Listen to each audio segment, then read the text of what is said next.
The winter of 1998 was cruel in the small town of Harlow Creek. Snow came early that year, and it stayed long, as if the sky itself had decided to punish the poor for simply existing. In a crumbling neighborhood where the streetlights flickered more than they glowed, a 12-year-old boy named Daniel Carter sat on the cold stone steps of an abandoned bakery, his stomach pressing against his spine from hunger. He had no coat. He had no shoes worth mentioning. What he had was pride, and even that was beginning to crack under the weight of 3 days without a proper meal. He had been avoiding the shelter because the last time he went, older boys had stolen the little money he carried in his sock, and he had cried himself to sleep on a cot that smelled of mildew and defeat.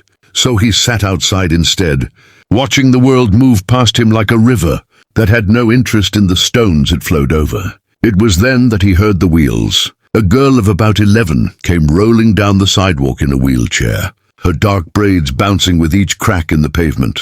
A paper bag balanced carefully on her lap. She stopped in front of him without hesitation, without pity in her eyes, and that was the first thing that struck him about Maya Ross. She looked at him the way you look at an equal, not a charity case. She opened the bag and handed him a foil-wrapped sandwich, still warm from her mother's kitchen, along with a small thermos of soup. He wanted to refuse. His pride rose up and formed the word no in his throat, but his hands moved faster than his dignity and took the food before he could stop them.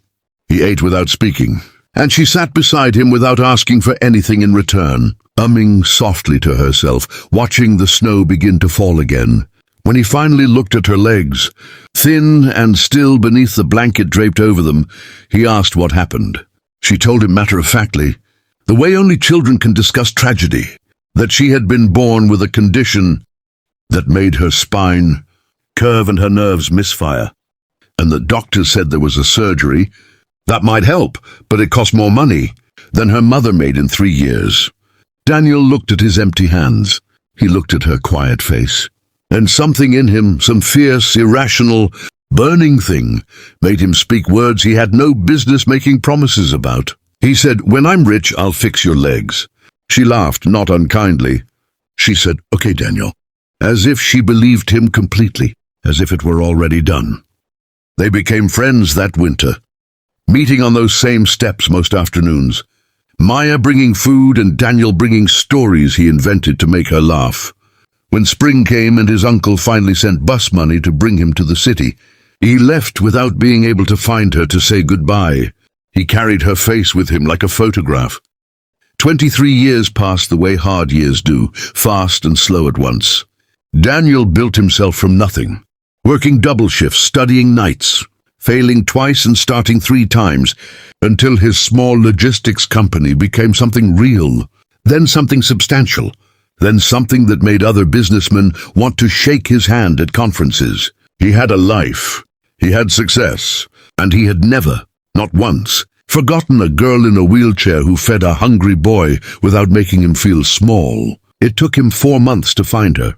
Maya Ross, 34 years old, still living in Harlow Creek, working as a seamstress from home because getting around remained difficult, the surgery long since abandoned as an impossible dream. When Daniel knocked on her door on a Tuesday morning in March, she opened it and looked at him for a long moment. She didn't cry.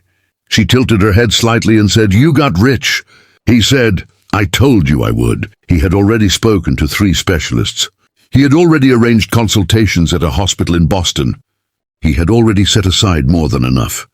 Maya was quiet for a long time, her hands folded in her lap, and then she said, "I never actually doubted you, you know, not even a little. The surgery was successful." 6 months later, Maya Ross took her first unaided steps in over 2 decades. In a hospital hallway, with Daniel standing at the other end, like a boy who had finally kept his word. Some promises are made in hunger and cold by people who have nothing. Those are the ones that matter most, because they are made with the only currency the poor truly own, the absolute, unshakable belief that one day things will be different. If you enjoyed this story, please like, share, and subscribe to Impressive Tales, where every story touches the heart. Your support keeps these stories alive.